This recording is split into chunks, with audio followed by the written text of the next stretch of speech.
and this will be our Delta Tribal Environmental Coalition panel. Good morning. My name is Stephanie Proofer. I'm a student attorney with the Yale Environmental Justice Law and Advocacy Clinic, and I'm representing the Delta Tribal Environmental Coalition, also known as DTEC. I'll be speaking first, and then I'll pass it along to the rest of our clients for the remainder of the time.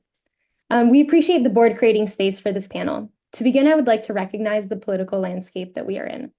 As the board knows, the federal administration just issued an executive order targeting all federal environmental justice programming. A lot hinges on the state now, and we're looking at you for your leadership. The board has demonstrated a desire to uphold racial equity and environmental justice. We celebrate the board's 2021 resolution on racial equity as a transformative moment. However, the board must continue to implement and reflect racial equity and environmental justice in its work. It remains heartbreaking to the community that still today, after over a year, the board has not resolved a pending civil rights investigation into the board's Bay Delta planning process, despite the board's commitment to justice. We urge the board to translate its values into its work through a regulatory update that returns flow to the struggling Delta and formally protects tribal beneficial uses of Bay Delta waterways.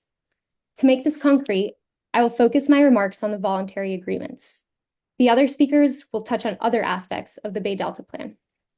The bottom line is that the VA framework flies in the face of the board's commitments to doing better to tribes and disadvantaged communities. First, as has been discussed at tremendous length in DTEC's comments and in previous engagements with the board, the VAs are a result of processes that are deeply exclusionary. As my clients will expand on, California has a long history of government discrimination. As a result, tribes and communities of color have been dispossessed and limited in acquiring land, capital, and water rights by state action. During the VA negotiation, the state never invited any California Native American tribe into the VA discussions, nor did it open the door to Bay Delta community-based organizations or residents. Rather, the VAs were shaped exclusively and behind closed doors by their signatories, government agencies and large water rights holders who acquired those rights through the dispossession and exclusion of tribes and communities of color, bringing the racist and genocidal foundations of the water rights system into the Bay Delta planning process. The board's vague proposal to integrate tribal engagement into VA monitoring only continues this exclusionary trend. Creating a vague suggestion of tribal engagement does not resolve the problem that the VAs were crafted without the knowledge and without the consent of tribes.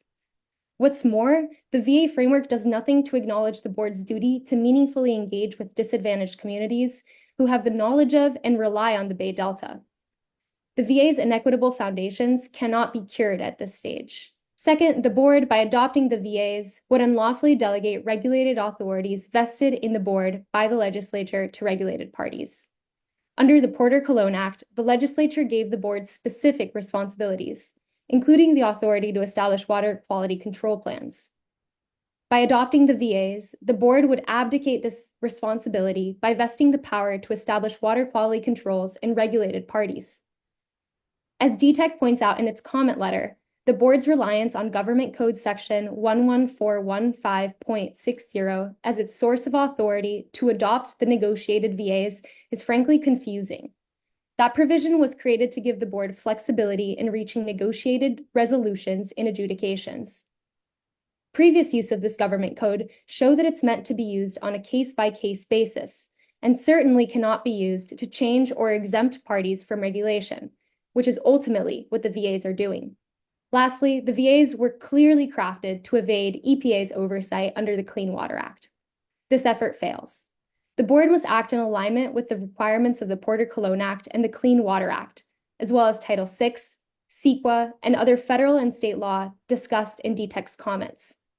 The VAs will only create legal problems for the board, delay the update of water quality standards, and ultimately cause more degradation to the exact communities that have been historically disadvantaged by the water rights system in this state. We urge the board to stand up to its values of racial equity and environmental justice and reject the VAs.